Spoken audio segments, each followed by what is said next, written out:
What is up, everybody? Welcome to Comic Book Club. I'm Alex. I'm Justin. I'm Pete. And this is Comic Book Club's Best of 2024. I believe, Did it. correct me if I'm wrong, we're the first people on the internet to do a Best Comics of 2024. Nobody's done. We were just thinking, what a fun idea to have a list, you know? I don't know, like, we're just galaxy brain, but, like, it's just great to, at the end of the year, think about all the good stuff. Yeah. We're alive. We made it. We're alive, we made it, and we're celebrating Number one again, comic books. we lived. And here's what we're going to do on the show. I'm going to talk a little bit about the methodology, how we got there, but we're going to be counting down our top 15 comic book series of 2024 that released at least one issue in 2024. Then we're going to talk about some best graphic novels or trades that were released, and then we're going to have some honorable mentions, because to get into this, before we tape this show, we have a hour plus, 2 hour? I don't know. Multiple hour meeting where we really hash out this This is hard. list. It's hard to pick our favorites. We love comics very much, and we go to bat for them, and we have all got different opinions and different favorites and different kind of styles. So it's hard to agree, and and it's weird arguing over art and like what's better than other art. So If you want to know what it's like, if you want to visualize it, imagine like the nastiest fight in the British Parliament, but our wigs are taller. Our wigs are way taller and way more powdery. That's how we do. What? Yeah, we each individually came up with a list. I cut mine down to, I think, like a tight 165 titles or something. Alex always has every comic on the list. You guys powder your wigs? I'm a lover. This is the thing, like people saying, comics are really good right now. Yes. We've been reading them our entire lives, and they're great. There's such a variety of things that are coming out from so many different publishers. It's really hard to narrow this down, and I always like to start with, like, what did I like? What do I think deserves to be best? And at the end, I'm like, oh no, this is too many.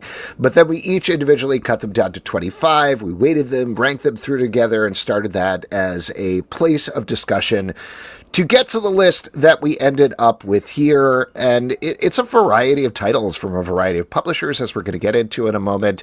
And it really, I think, represents a swath of titles that we discussed very heavily as a podcast over the course of the past year. So I'm excited to get into it. Before we do, though, any final notes? Anybody want to throw anything else out there? Any other caveats, warnings? Any warnings? Warnings. Don't all I listen say, drunk. When it's three people, it's hard when you get voted because, Here we go. He's just trying to slide in some weird caveat asterisk shit. All right, let's not do that. Let's not do that exactly. instead. Let's cut to the list. Cut to the list. Let's get into our best comic books of 2024.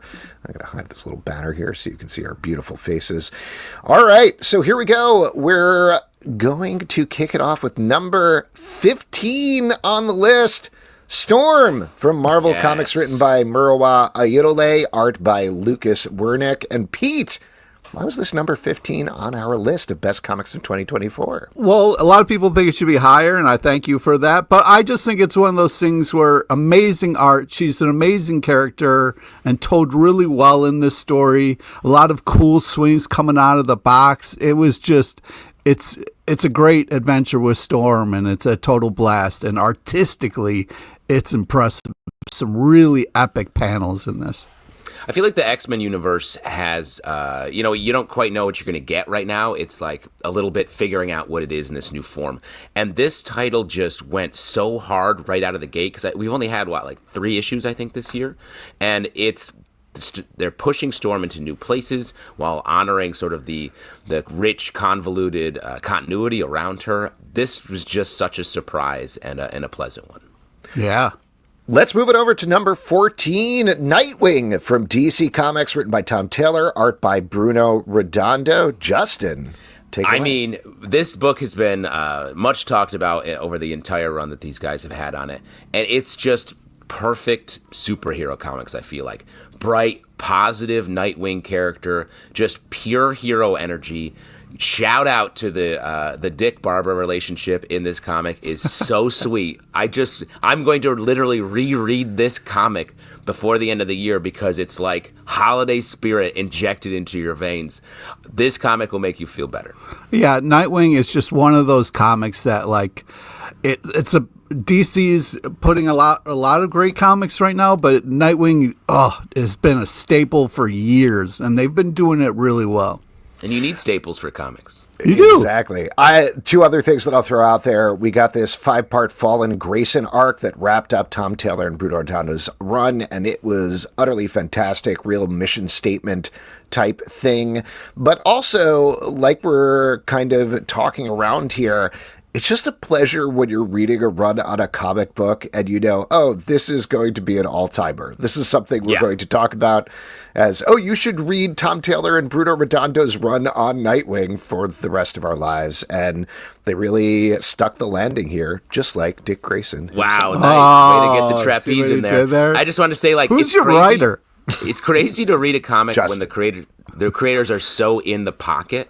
And that's what this book has been for over a year. When people are at the top of their game and they know it, nothing better in the world than seeing people work that way. I love a in the pocket Justin reference. Stay in the pocket. Get in the pocket. This guy loves the pocket. Also in the pocket, our number 13 pick, The Power Fantasy from Image Comics, written by Kieron Gillen, art by Caspar Wjingaard. This also has only released a couple of issues so far this year. I think they're on 4 or 5. I honestly don't remember, and I'm sorry.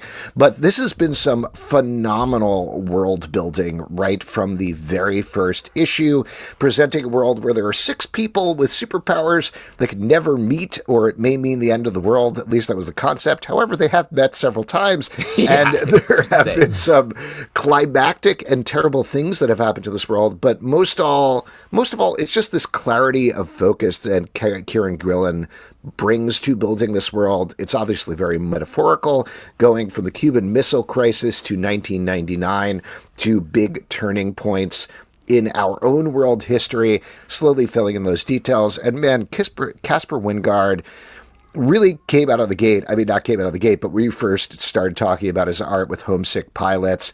This is such a level up even beyond that here. The characters are gorgeously drawn. The situations are beautiful. The details are amazing. This is, again, one of those things that you read and go, oh, we're probably going to be talking about this for a very, very long time. It's such a big comic. It's big ideas. Like Kieron Gillen always has big ideas, but this, I feel like they're in such a pointed, targeted way, using power, superheroics, and just world politics as his playground. And Caspar Wjingaard's art reflects that epicness and scale. So, like, I love this book. We talked to these guys in New York Comic Con. If you want to learn more about just their pure confidence and the way that they're laying out this book, listen to that interview. It's such a flex. Shout out to Homesick Pilots. I love it. Yeah. Number 12, Once Upon a Time at the End of the World from Boom Studios, written by Jason Aaron, art by Nick Dragotta, Leila Del Duca, and Alexandre Tefengki. Justin, why was this number 12? I mean, we got to see this book sort of close out. This book ran for over a year, so it was only the last little bit of it we got this year. But man, this book really stuck with me. The way that Jason Aaron took the metaphor of the arc of a relationship, from meeting, falling in love, encountering sort of the paradise of a part of your relationship, the eventual settling in and end of, in this case, this relationship, and use that as the central metaphor to build a post-apocalyptic story around. It just hits so hard. It gets into sex, how we treat each other, being unable to move on from different things. At the same time, these people are trying to build a perfect society and then eventually just battling each other out with rats and robot arms at the end of the world. It's just a book that will sit with me for a long time. Yeah, it's epic in a lot of different ways, and not only the artwork, but also the storytelling. It's a perfect combo. And just on the art, I will mention specifically that we've been spacing out throughout the series, each of these artists telling things in a different timeline. In the final arc, that all came together and ultimately was happening almost simultaneously in these 3 timelines. absolutely gorgeous and ended, without any spoilers, with a stunning, beautiful image that really brought it back to the beginning. Very impressive comic book storytelling here. Birds of Prey at number 11 from DC Comics, written by Kelly Thompson, art by Arist, Deyn, Leonardo Romero, Javier Pina, David Lopez, Jonathan Case, Gavin Guidry, Robbi Rodriguez, Sophie Campbell, Edwin Galmon, and Sami Basri. Pete, that's a lot of artists.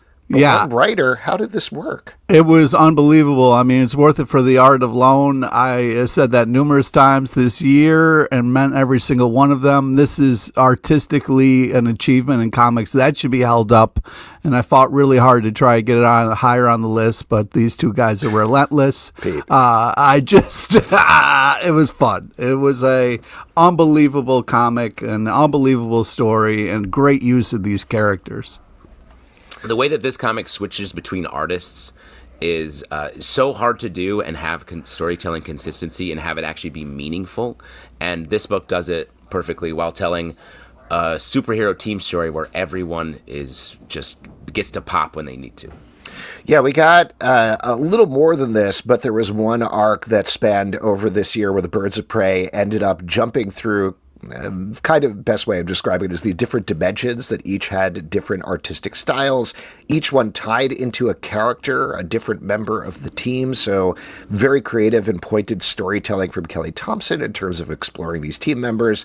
And then over the past couple of issues, we've gotten this incredible Cassandra Cain story that's dove into the relationship between Cassandra Cain and Big Barda in particular. Great stuff. Great Barda in this book. Yeah.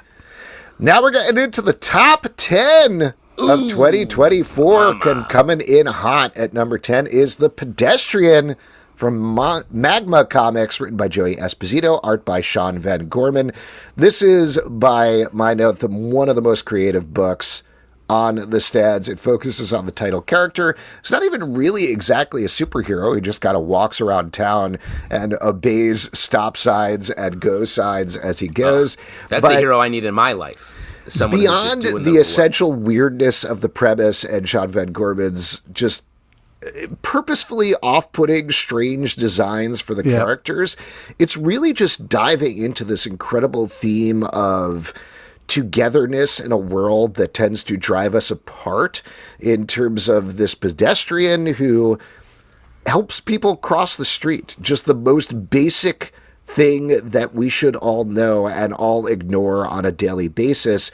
That's what Joey Esposito is really driving into theme-wise. It feels like something that would have fit in perfectly in Vertigo back in the day, and it is a thrill both emotionally and mentally to read this every single issue. Not to correct you, Alex, but it's pronounced in a world.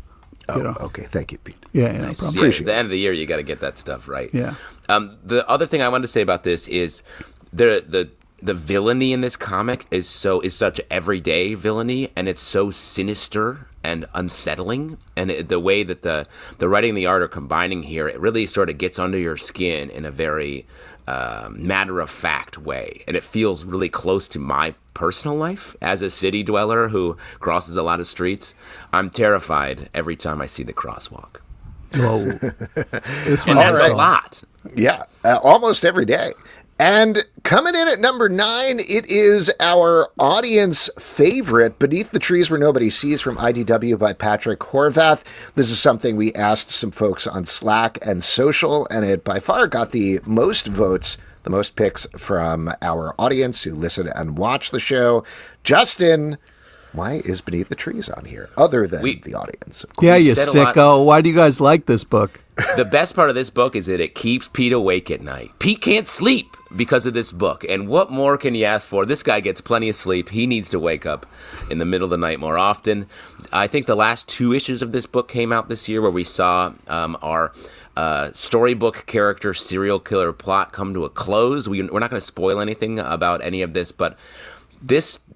We've talked about the premise combining the serial killer, very graphic murder with the busy world of Richard Scarry style universe. That's just hit so hard. But this book goes deeper, and I think these last 2 issues this year especially did, really underneath, behind the eyes of this killer, and the way that he encounters his sort of ultimate enemy a killer that is bad at it or careless about it, and you really sort of get to ride along and really be on the side of someone who murders his furry friends. Just one of the best books of the year, and definitely something to read in the trade if you haven't started it yet. Her furry friends, I will say. I'll also throw out there. That's all right.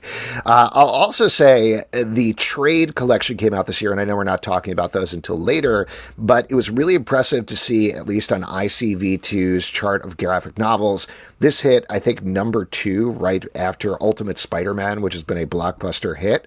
So it's also a title that is clearly bringing people into comic book stores to buy it, and that's always a laudable, impressive thing. It's also getting a sequel, which is coming next year, which I'm very excited about. I believe it's called The Rites of Spring. Is that right? Rite of Spring, yeah. Rite of Spring. There you go. More Pete No Sleep. Pete No Sleep is... You have to read it, Pete. You have to.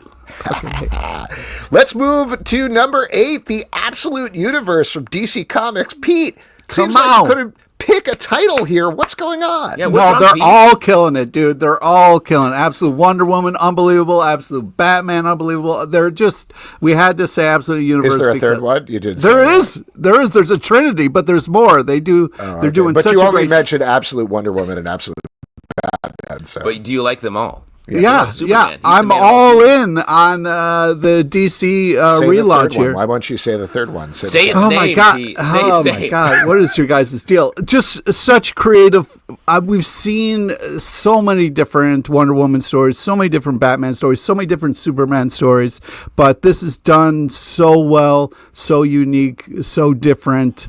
When I hear new origin story, my eyes roll. I'm not excited. I was completely blown away by this. This is really impressive and very smartly done. Very excited to see more of this in the new year.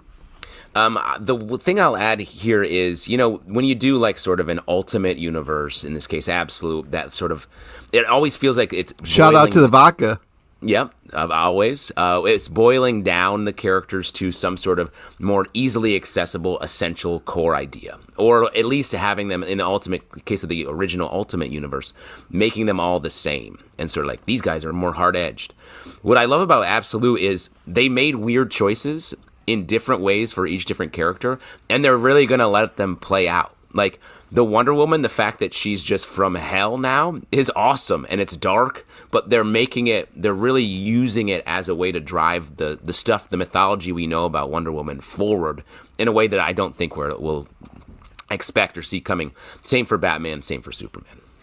And I also, not to pit one thing against another, but to pull back the curtain a little bit, we did discuss, should we also be throwing Ultimate Universe on there? And I think there's some great titles in there, and I'm sure we're going to talk about some later on in the show, but it's been a little mixed. Not everything has been top tier. Everything, like Pete said, from Absolute Universe, including Absolute Superman, they're all saying. Yeah. I said it. Brave. No, you never said it. You never said Absolute Superman. You were too scared. Superman, dude. Okay. Yeah, it's hard to remember that really esoteric character, Superman. Anyway, all 3 of these titles have been absolute bangers right out of the gate, like Pete said, both from the writing perspective and the art perspective. It's been a super impressive line. Really excited to see how it's going to expand. And one last thing on it. When we talked to Scott Snyder about Absolute Batman, he's so close to this. This is just a major super release, and he's like, you guys like it, right? Like, he's asking us off mic, like, right? And like, because he cares about it so much. And I feel like that goes across the line for all the creators on these books. And they're selling like crazy. So it's such a win. Yeah. Next up at number 7 is Local Man from Image Comics by Tony Fleecs and Tim Seeley. This title, shockingly, surprisingly wrapped up this year, though TBD, there's potentially more to come down the line, as not to keep name dropping, but when we talked to Tim Seeley at New York Comic Con, he was like, yeah, we're ending it. And also Tony and I keep sending emails being like, oh, and then we could do this and we could do this other thing. So we'll see if it comes back someday. Well, but just to interrupt you, when we were talking to him, I was like, so what's next for Local Man? He's like, it ended, dude. I was like, I know, but we need it to more. We need more. So I can still ask that. So bring it. So this title has started as not exactly a parody, but a little bit of satire of old Image Comics. But like a lot of the stuff that we were talking about, particularly like what you brought up about Absolute Universe, this really comes out of Tony and Tim's love of Image Comics and love of the 90s, the 2000s, even the modern day era, and throwing in some of that stuff there, riffing on the idea that superheroes can be cheesy, but superheroics and heroism can be beautiful as well, letting the main character, our local man, really grow and change. And in particular, the final issue, the surprise final issue, which riffed on a old Images of Tomorrow thing, which jumped ahead into the future and gave us an issue 25, ended really beautifully and said something about why they were writing this title in a very meta way. It's funny, it's smart, it could be crass as well, but this title can be anything, and whether it's done forever or they come back later, I think this was a beautiful way to wrap it up for now. One of the nice things, and one of the things you don't sometimes get in comic books is seeing growth in characters, and this is really impressive. The growth and the kind of movement that you have in this. It's a very moving book, and just so artistically done in such a great way from a good place. So, yeah, we had to kind of put this on there. You gotta be freaking kidding me! This was unbelievable. This really is like a retrospective on how Image Comics was back then and has changed, and they cover both sides of it so well. And the fact that they were able to land the plane on doing a Youngblood style book of a like very posy team, as well as like a really heartfelt story about someone going back to their hometown and dealing with all the things they left behind, is amazing. And they really did both in equal measure. Number 6, Deep Cuts from Image Comics, written by Joe Clark and Kyle Higgins, art by Diego Greco and Toby Cypress. Justin, play me some of that sweet music. Yes, let's jam. This is another book that we only got a couple issues this year, but really wanted to highlight it because, this is like a historical book talking about music and jazz and how the different people that have populated that world. And it was just such a surprise. Music is something we talk about a lot as being hard to represent in comics, especially like there's no superheroics here. This is just like people living their lives. And this book just ended up at the top of my pile every time it came out because the stories were really deep, historical. We got to sort of see the world. And I'm not a musical person. I wish I was better at music, and this book made me feel like I could hear it and play it. Wow. You can hear Jimmy. That's awesome. Artistically, it's impressive on a whole nother level. But, yeah, the way that you're combining story with history in this is just so impressive. It's very moving, very powerful, very beautiful. We needed this, and this came out at a great time. And now we're entering the top 5. The pressure is building. Can you feel it as we count down to number 1? Ooh, here we go with number 5, Zatanna. Bring Down the House from DC Comics, written by Mariko Tamaki, art by Javier Rodriguez. Pete, do you want to take this one? Yeah, I do. Make some magic here, Pete. This is just so impressive artistically. Oh, sorry, I should have specified. Do your entire review backwards. Go ahead. I just think that what this achieved, the panel work, the vision to kind of bring us into these magical worlds, it was just such an awesome ride.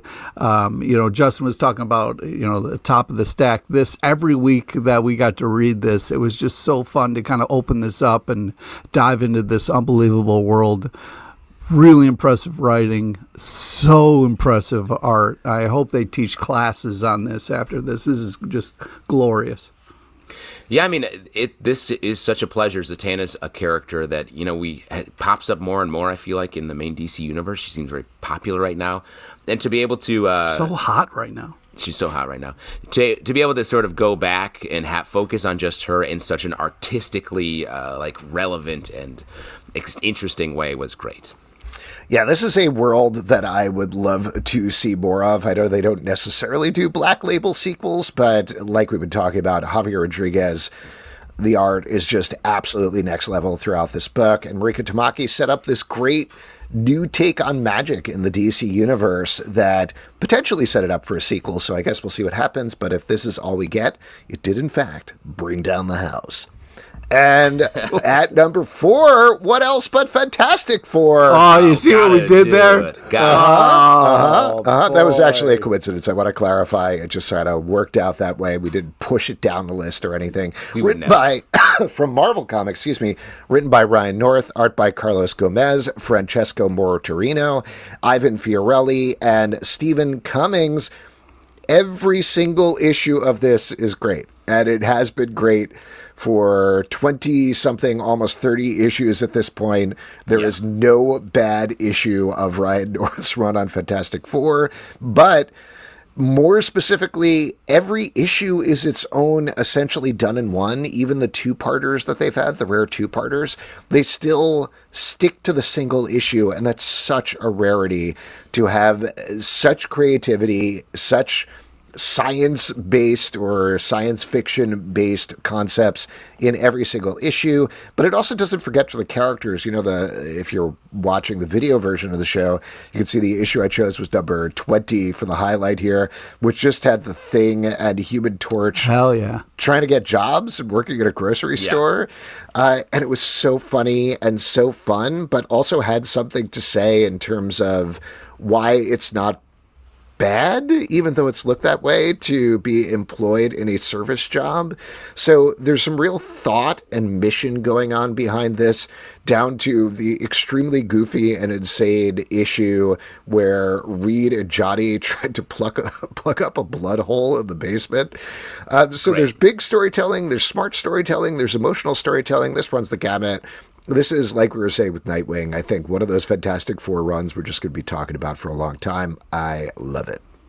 It's so consistent, like you're saying, Alex. But also, I'll just add, it's just hard to take the Fantastic Four out of their normal place. They're normally just like in the Baxter Building or the Four Freedoms Plaza, and they're just doing their thing, traveling to different dimensions. In this run, they're at a farmhouse.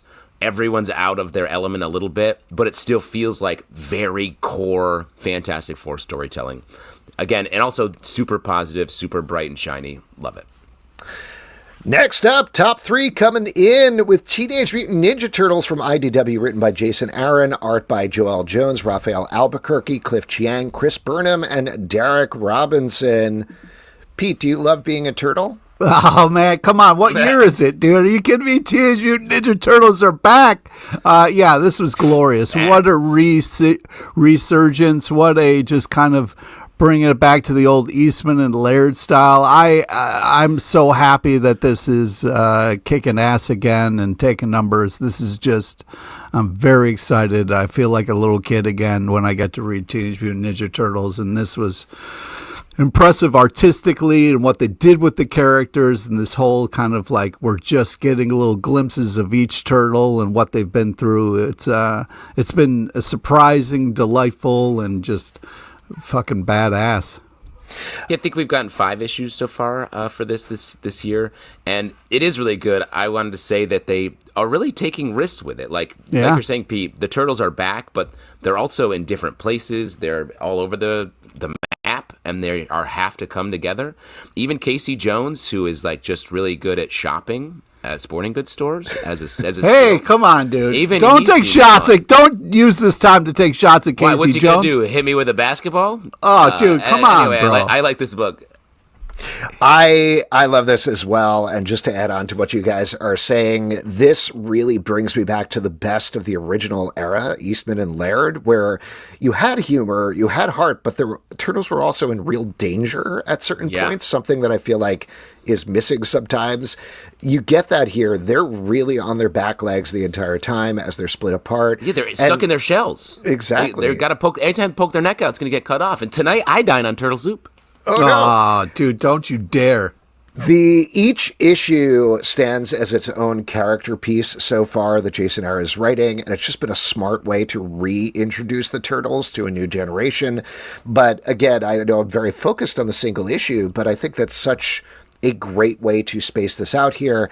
Beyond that, though, what a murderer's row of artists on this book. Come on. And everybody has been bringing beyond their A game. Like, these are some of my favorite artists in the business, and Raphael Albuquerque has never been better.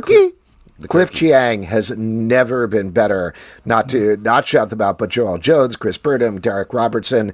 Like, the last issue with Derek Robertson, there was such a sense of perspective that was going on there that emphasized the story. It is phenomenal. I cannot believe how much I love this run on TMNT.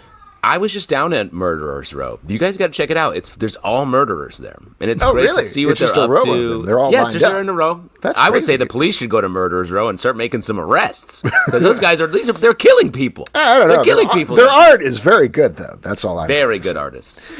Here we go with top 2. Number 2. The Boy Wonder from DC Comics by Juni Ba. I am stunned how incredible this series was. I went into it thinking, oh, cool, I enjoy a Damian Wayne story. I like Juni Ba and what they've been doing. But man, again, with the single issue thing, each issue delved into Damian Wayne and his relationship with a different member of the Bat family, a different Robin, and the clarity of character focus throughout here was beyond impressive. This is just a mission statement every single issue about one of the Robins, one's of the members of the Bat family, sometimes two. There's one issue that focuses on both Nightwing and Barbara that's really smartly done.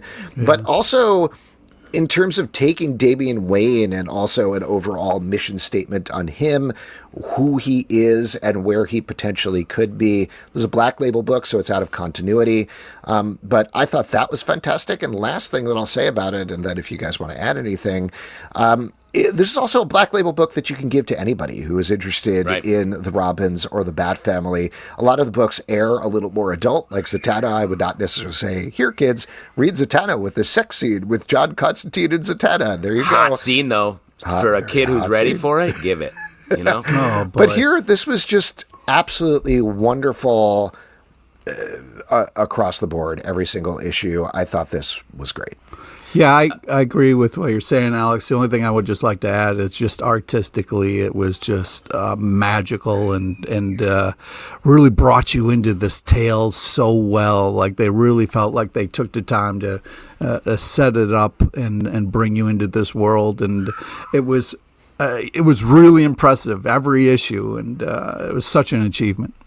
They really elevated the story and characters to mythological status while still keeping them grounded in their actual crime-fighting ways, and that's hard. And now it's time for our number 1 pick, which I will mention, not to take too much of your thunder here, Justin, but this was, I believe, not on our list last year, despite generally being one of our favorite titles. But it's back again, and number 1 with a bullet. Ice Cream Man from Image Comics. Ice Cream Man. Never Have sleep we talked again. about this book enough? And I think it wasn't on our list. Sorry, just to like, give the credits. Written by W. Maxwell Prince, art by Martin Morazzo. Okay, go ahead. It wasn't on our list last year because we were like, we love this book. We talk about it a ton, and it just felt like it continued to be great.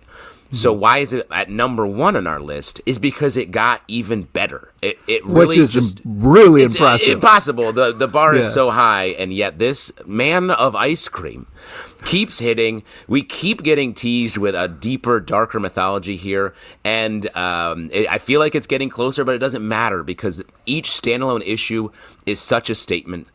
There's just a great issue about news. There was one, an issue that got into James Bond stuff that I really enjoyed. The standout, though, is the 2-parter, which was Decompression of a Crash, I want to say. Decompression in a wreck? Decompression of a wreck, yeah. In a wreck.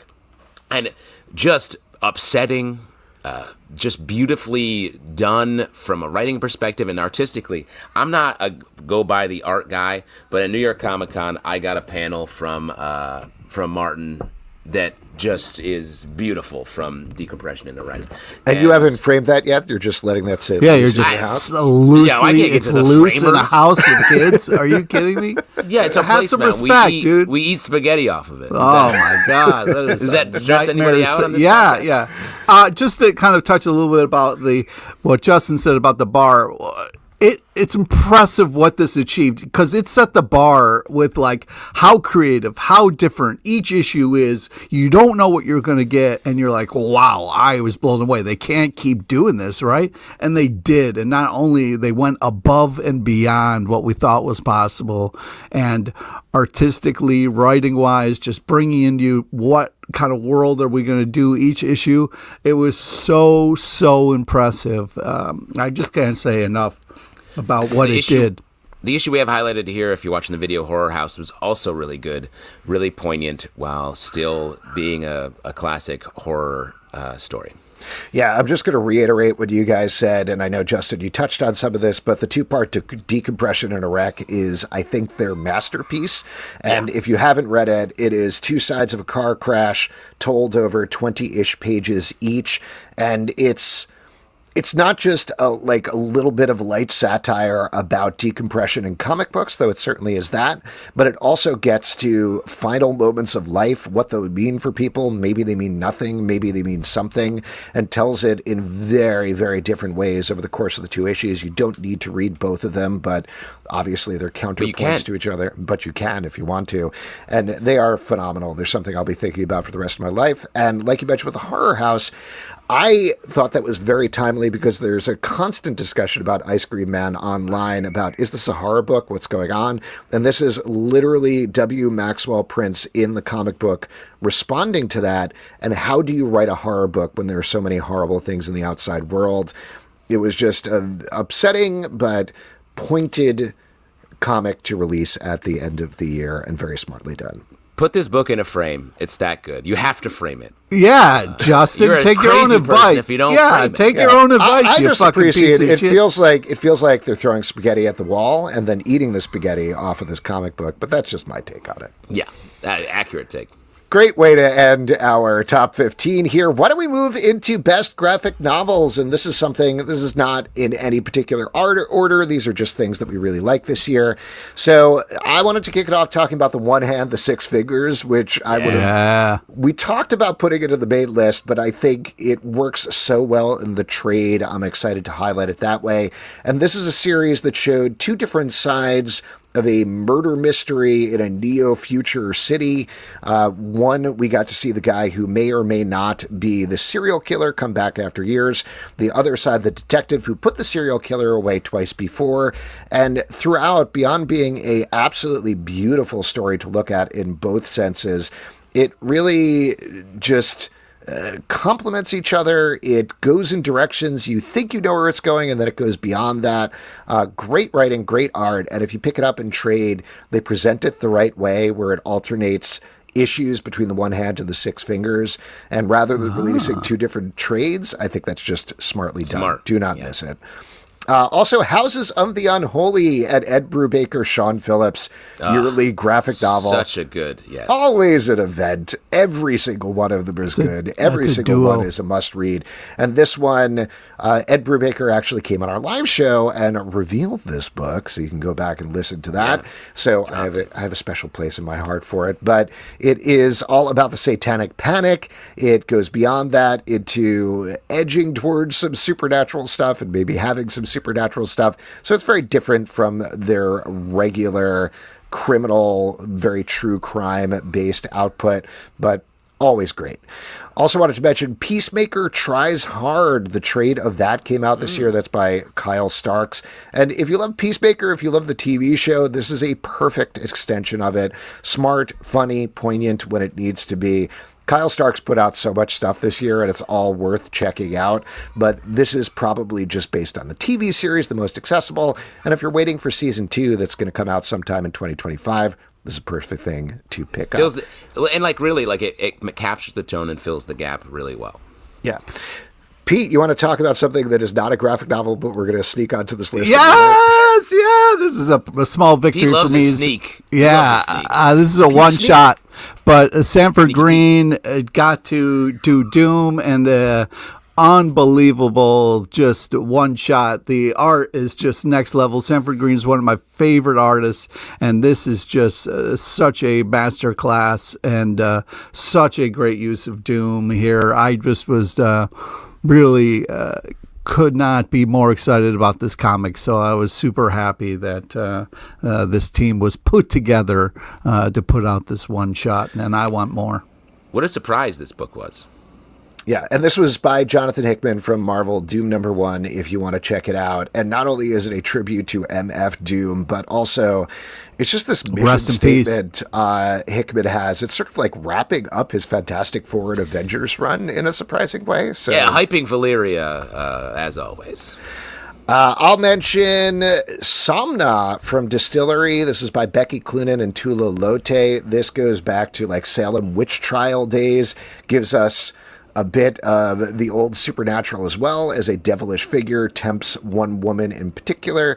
This is like having an extremely sexual fever dream throughout as Cloonan My favorite kind. Lote switch. If I have a fever, I want to have art. it be a little bit sexual. Yeah. Becky Cloonan and Tula Lote, two of the best working in the business. This is Yes. a gorgeous book. Pick this up and trade if you missed it, but Love this as well. adults only.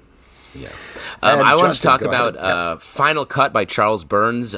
This book, Charles Burns is incredibly famous now as a graphic novelist specifically, so you probably have heard about this, but this is great. It's gets into sort of making a group of friends / people, they're not always friends, making a short film and what happens to them as they sort of bang into each other on their trip. Beautiful art. The classic creeping tone of Charles Burns throughout. I really connected with this when I read it. Pete, Deadly Class Compendium. Yeah, I mean, we all remember Deadly Class. It was unbelievable. And sometimes when you have such a great run, you get really excited about what they're going to do for the graphic novel, what they're going to kind of throw in there, what kind of cool stuff. This compendium is glorious. It really brings such an amazing run to a whole nother level in this compendium. This is one of my favorite arcs of all time. I love Deadly Class. Unbelievable artist. Just such a great, cool story and so badass in many ways. And this is a hell of a collection. If you like this run, you want to get this compendium.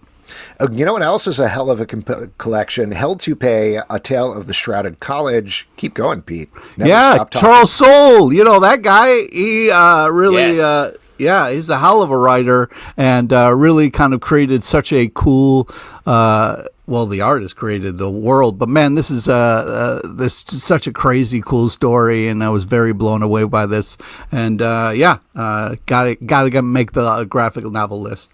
And Pete, just to wrap it up, you love eating people, so talk about Rare Flavors. I will not. This was a nightmare situation. I couldn't believe what was happening the whole time, and I couldn't believe you guys loved this so much. But then by the end, I was really moved. You got hungry, is what happened. No. And this is Ram V and Felipe Andrade, right? Following up on Many Deaths of Leila Starr. Yeah. I love, sometimes an ending can make or break, and this brought it to such a whole level for me. I was pretty grossed out through most of this, but then with that ending, I was really just so impressed. This is about, by the way, a demon who asks to get a documentary made about him by a guy who follows him around as he eats things, and as I spoiled, he eats people is one of the things that he does. But like Pete said, it does become very poignant to the end. And Justin, you got two more picks to wrap things up. It's weird for me here. to say about Rare Flavors after following up on the cannibal commentaries. There's a lot of great recipes in here too. So I mean, it's true. That's true. Very true. It's kind of So it's crazy a to say. cookbook, The it's a recipes cannibal don't have human. I mean, you can Unless make you want these. to. I You mean, can substitute- Don't. you- Nope. you Do can not say substitute. that. Nope. You just have to cook it a little bit differently. If it's We human. don't want to be on the internet saying this kind of stuff, guys. So please stop. eat That we people. eat people. That we No. eat people? What the? We People who started eat this people. podcast when I saw you guys walking in with human legs into a No, theater, that's and I was not like, true. Do you want to do a comic book club? Do you think this is Yeah. funny? Yeah, we were eating them like a classic amusement park turkey leg. We were eating at the Ren Fair, except human legs. Speaking of horrifying things, the Deviant Volume 1. This James Tynion and the Force, just killer book. Very creepy, especially at the end of the year. This is set around a serial killer who kills children around Christmas, and boy, is it scary. That's very tiring. And slow moving. Yeah, and it feels very prescient right now. And this is an ongoing, so we're still getting it. And last but not least, Sunday, Justin. I want to talk about Sunday. This is a book I've been reading right now from Fantagraphics, which follows the course of one guy's Sunday, and it's funny, sad. It's beautiful. The art's really moody and interesting, and it's a great just hangout book. Like read a little bit here and there. Very fun, plenty thick. So definitely check it out. But it looks like you keep it in your waiting room so people can read it while they're waiting. I have a very extensive waiting room in my apartment. Yeah, that's smart. I'm always having people stick around, chill. And just to clarify for anybody just listening to the podcast, it's Sunday with a Y, not Sunday with an E. So it's not about a guy who eats an ice cream sundae. Oh man, ice cream. Oh, now that sounds like a great idea by Oliver Strawin. If we didn't say that, and we don't have these on the list, but I just want to say them real quick. The Enfield Gang Massacre released a trade of that book. Excellent, fantastic, great, true story about a group of people, outlaws, who get straight up killed by the townspeople, and then Animal Pound by Tom King, his take on Animal Farm, which great political, really upsetting. well done. Very upsetting. Yeah. If we're doing, go ahead, Alex. Well, hold on. We're about to go into what you're probably about to do, Pete. Unless I want to give novels. I want to give a graphic novel shout out. Go for it. TMNT The Last Ronin was really awesome. The biggest selling 3 years ago. And that's the biggest selling book on the charts right now. That's not an under the radar Volume shout 1. I want to give a shout out to Watchmen. Watchmen, you should check it out. Oh, yeah, it's a good graphic novel. It's on shelves. Check it out. Well, I will say, actually, all joking aside, DC's Compact Comics line this year has been awesome. It's so good. All the displays when I go to comic book stores, if you don't know, it's a digest-sized $9.99 collection, and so you can get like all of Watchmen for $10 in a really good print, or We 3 is coming out next year, which is cool. I might pick that up.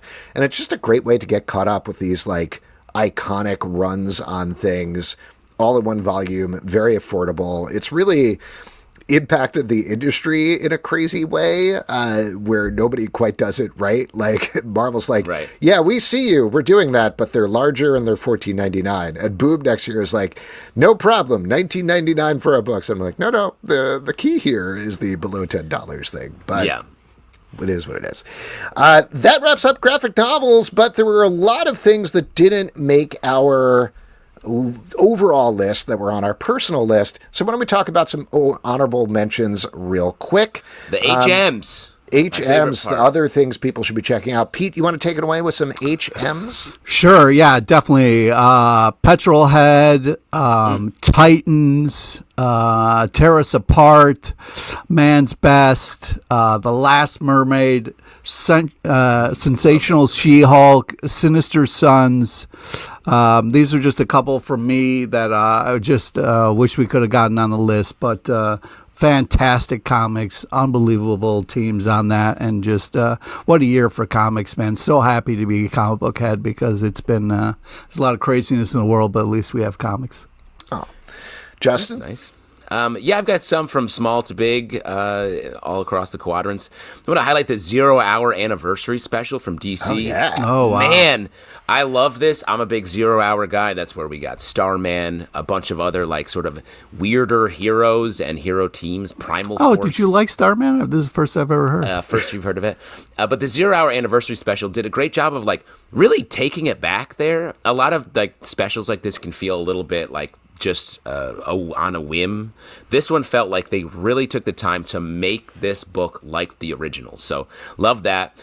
I want to highlight a relationship in comics that I want to see more of. The White Queen Tony Stark relationship that ran through Invincible Iron Man and some other books.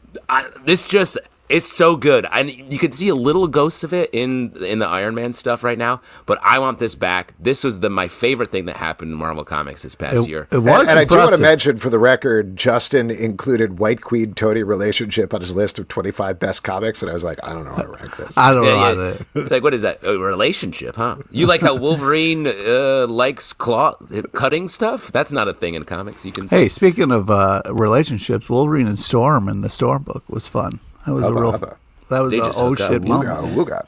A couple others, Fish Flies, a really great book that started, I think, and finished this year. Really good. Department of Truth, James Tynan's book, I feel like really getting into it, going deeper as it expands out. Great read. And just a great superhero comic. Chip Zdarsky's Batman, I thought, was really great this year. Being weird and getting into like very specific character stuff while also just hearkening back to some interesting changes to Batman himself. And I'll mention a couple here as well. I wanted to give a shout out to Paranoid Gardens, which was from Gerard Way, Chris Weston, and Sean Simon, I think was the team on that. I thought this wrapped up so well. It was weird. It was interesting. It was pretty profound at points about the divide between corporations and art and how you get them to work together. Really impressed with that book. FML from Kelly Sue DeConnick and David Lopez.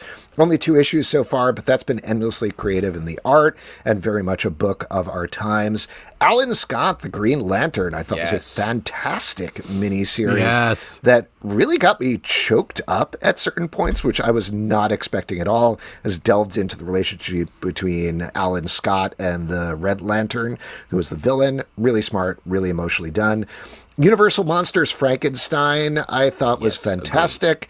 The best of the bunch so far when it comes to the Universal Monsters stuff. We didn't, I know I mentioned this earlier, but the Ultimate Universe, Ultimate Spider-Man has really grown on me over the course of the issues. I was iffy about it at the beginning, but man, every issue has been increasingly a banger and built up the tension leading up to the last issue of the release this year, which made me like scream out loud when I got to the end. I would throw Dennis Camp's Ultimates on there as well. I was about to give that a shout out too. Just in terms of dealing with social issues and diversity and underserved groups, it's been this big, bold rejoinder to the original Ultimates in a really smart way. Guilt Frame by Matt Kindt and his mom, I thought was a really trippy, fun, beautifully done mystery that ended up in a wild place I was not expecting. Really worth checking that out. Godzilla's Monster Piece Theater from IDW. You love that. I do. It's so crazy. It is very good. Godzilla versus the Great Gatsby. How does it work? How does it work so well? It's great. You mentioned Chip Zdarsky's Batman, but I'll give a shout out to Public Domain, a book that has only gotten better over time. It's really inside baseball about comics, but it's gotten very emotional and smart and funny as well as it's continued with the story. And 2 last ones, Mystique from Declan Shalvey from Marvel has been a great spy thriller. Really been enjoying that. And Poison Ivy, one that I think made our list last year, did not make it this year, but there has been no downsize in quality. I think very similar to a lot of titles that make our list one year and don't make it the next. It's just like, yes, this continues to be really, really good. Exactly. That's sort of the ice cream man of this year, because Poison Ivy is one of my favorite reads every week as well, or every month as well. And it's just continues to be great. Yeah, I also really loved Poison Ivy. Not only artistically, but the story was next level as well. And while we mentioned Batman a couple of times, I want to give a shout out to Batman Off-World. I had a blast with that. I thought that was really fun. And, of course, 2 of my favorites, What's the Furthest Place from Here? And then Something is Killing the Children. Shout out to Bats. Shout out to Men. I love when they come together. Oh, and I know I mentioned I had that list of 165, so let me just keep reading. Yeah, we can just keep listing comics. I mean, Feral, Doctor Strange. Like the orchestra will start playing me off at a certain point. The Horizon Experiment, all of those books have been super interesting. Oh, my God. Comics are good, guys. Uncanny Valley, Sacrificers. Uncanny Valley's on my list, All right, we got to stop somewhere, and I'm sorry to anybody we didn't include on the list because we love you very, very much. And everybody listening as well, we love you too. Happy New Year. Happy Best of Comics. Definitely let us know in the comments what your best comics of the year are, because we would love to hear them, and I'm sure there's plenty of things we missed. But if you'd like to support the show and all the shows we do, patreon.com/comicbookclub. Also, we do a live show every Tuesday night at 7 p.m. to Facebook and YouTube. Sure do. Come hang out. We would love to chat with you about comics best or worst or otherwise. Apple, Spotify, Android, or the app of your choice to subscribe, listen, and follow the show. At Comic Book Live on Blue Sky, Comic Book Club Live on TikTok and Instagram, comicbookclublive.com for this podcast and many more. Until 2025, we'll see you at the Comic Book Club. Survive till 25, guys. We're almost there. Hey, remember the Blood Hunt? That was a good one, too. Yeah, you had to get it in.